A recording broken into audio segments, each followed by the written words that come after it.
জেলার খবরের দিকে নজর রাখবো। ধূপগুড়ির কুটসামারিতে শুভেন্দু অধিকারী সফর শেষে বিক্ষোভ, ক্ষোভে ফেটে পড়লেন বন্যা দুর্গতরা। ত্রাণ নিতে আসেনি, কিন্তু আমাদের কথা কেউ শুনলো না, অভিযোগ বন্যা দুর্গতদের। পরে পুলিশ পরিস্থিতি সামাল দেয়। শুভেন্দু অধিকারী তিনি সেখানে উপস্থিত হন। ধূপগুড়িতে ত্রাণ সামগ্রী বিলি করতে যান তিনি, কারণ উত্তরবঙ্গে আমরা জানি যে বন্যা পরিস্থিতি তৈরি হয়, বন্যা বিধ্বস্ততা তৈরি হয়। তার জেরেই কিন্তু এবার শুভেন্দু অধিকারী বিরোধী দলনেতা তিনি ত্রাণ দিতে যান, কিন্তু সফর শেষে বিক্ষোভ, ক্ষোভে ফেটে পড়লেন বন্যা দুর্গতরা। ত্রাণ নিতে আসেনি, কিন্তু আমাদের কথা কেউ শুনলো না, অভিযোগ বন্যা দুর্গতদের।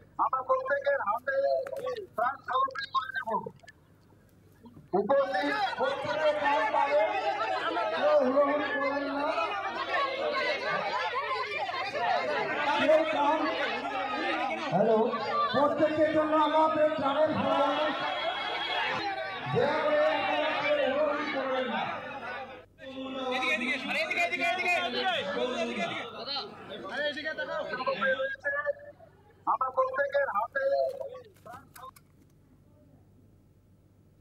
বিরোধী দলনেতা শুভেন্দু অধিকারী তিনি ধূপগুড়িতে উপস্থিত হন এবং ত্রাণ সামগ্রী বিলি করার জন্য উপস্থিত হন, কিন্তু সেখানে বিক্ষোভের মুখে পড়লেন তিনি। বন্যা দুর্গতদের কাছে বন্যা দুর্গতরাই তাকে বিক্ষোভ দেখান, তাকে ঘিরে বিক্ষোভ দেখান। তারা বলেন ত্রাণ নিতে আসেনি, কিন্তু আমাদের কথা কেউ শুনলো না। পরে পুলিশ পরিস্থিতি সামাল দেয়। আরো জানাবেন, ফোন লাইনের সঙ্গে রয়েছেন প্রতিনিধি কৌস্তব ভৌমিক। কৌস্তব, বিরোধী দলনেতা শুভেন্দু অধিকারী তিনি ধূপগুড়িতে ত্রাণ সামগ্রী বিলি করতে যান এবং সেখানে বিক্ষোভের মুখে পড়েন। বন্যা দুর্গতদের ঠিক কি দাবি? দেখো, আজ ধূপগুড়ির যে কুটসামারি এলাকা রয়েছে সেখানে শুভেন্দু অধিকারী এসেছিলেন বিরোধী দলনেতা, এবং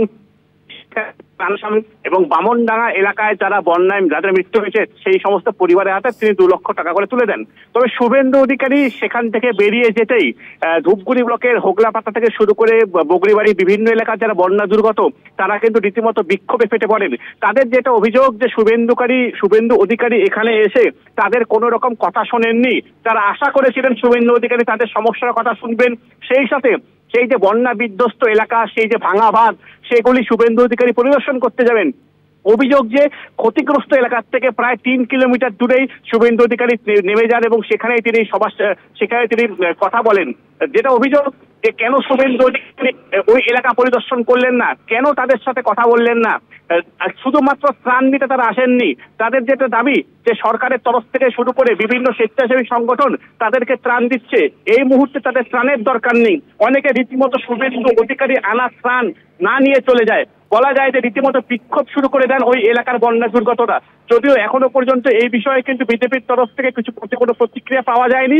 মানুষের যেটা দাবি যারা আসছেন তারা যাতে ওই এলাকা পরিদর্শন করেন, তারা কিভাবে রয়েছে, তারা কতটা সমস্যার মধ্যে রয়েছে সেগুলি যাতে তারা দেখে যান। শুধুমাত্র দূর থেকে এসে ত্রাণ দিয়ে চলে গেলেই হবে না, কেন তাদের কোনো খাবার কিংবা ত্রাণের এই মুহূর্তে দরকার নেই। তাদের যেটা দরকার রয়েছে সেটা নদী বাঁধ থেকে শুরু করে পুনর্বাসন। আর এই নিয়ে যদি শাসক হোক কিংবা বিরোধী যে কোনো দলের নেতারাই যদি কোনো রকম দিশা দেখাতে পারে তবেই যাতে তারা এই এলাকায় আসে, নয়তো তাদের আসার কোনো দরকার নেই। শুভাঙ্গী, অনেক ধন্যবাদ কৌস্তব। ফোন লাইনের সঙ্গে ছিলেন প্রতিনিধি কৌস্তব ভৌমিক।